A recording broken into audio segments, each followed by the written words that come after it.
bine v-am regăsit la primul episod de pe canal. După cum vedeți, am început să mă apuc de cariera de YouTube și aș vrea să dăm și niște meciuri. Poate câștigăm ceva, facem un win. Vreau să completez și niște misiuni. Depinde. Hai să dăm un meci așa. Poate reușim și noi un win. Dacă n-am să vorbesc în meci, poate o să fiu concentrat să pot să bat adversarii.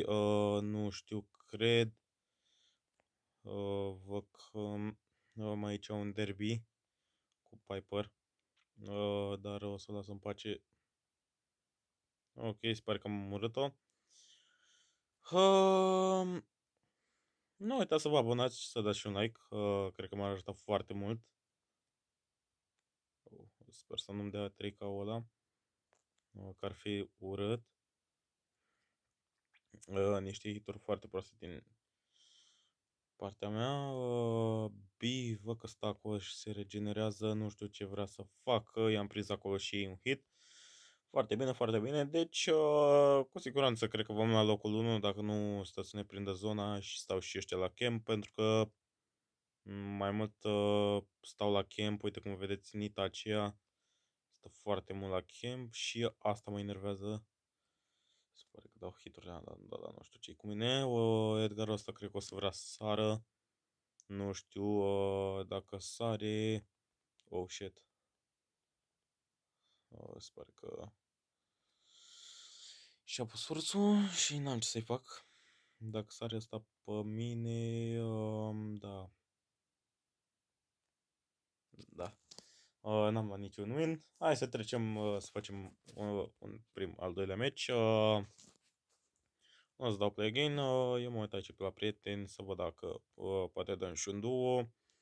Hai să jucăm, nu știu ce să zic de el, nu am nicio părere bună de Squeak. Hai să jucăm un search.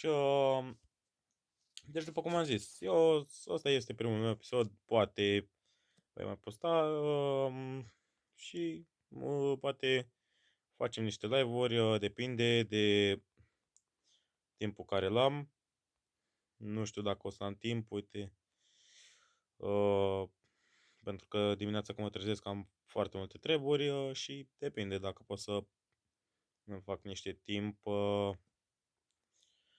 Eu, de fapt, nu prea sunt cu cariera aceasta de YouTube, doar că am zis să încerc și eu, pentru că văd pe alte mulți care încep să se ocupe cu chestia asta, doar că eu nu știu, pentru că dacă se va termina vacanța, nu o să prea mai am timp să postez și asta nu mă motivează pe mine, asta nu-mi place mie și de aia. Bun, hai să ducem pe Poco. Mă duc așa de tank pentru că nu vreau să încasez acolo niște hituri, doar că văd că ține defensiva chiar foarte bine. 875 de damage. Mi-e greu puțin să-l ochiesc, da, pentru că tot fuge. Eu vreau doar să-mi fac toată ultimata, tot superul, tot super power-ul meu și poate... Ok, aici Oh, bun, n-am murit nici eu. E bine, e bine, e bine. Oh, bine că n-am murit acolo. Nice try. Poco încă vrea să se bată cu mine, nu știu de ce. Poate e un power mai mare ca mine și de aia, uite, Edgarul acesta e în 13 power, deci nu o să vreau să mă bag cu el. Uite, deja l-a bătut pe Poco.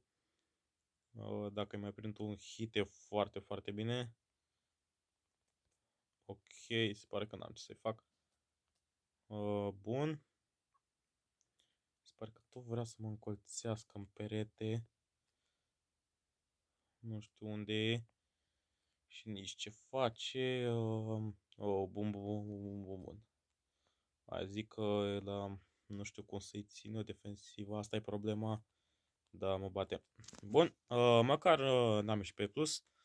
Pe minus, adică. Și asta e important. cum să vă zic eu, acesta a fost primul episod, poate voi mai posta, cine știe, doar că noi ne revedem data viitoare. Nu uitați să dați un like și un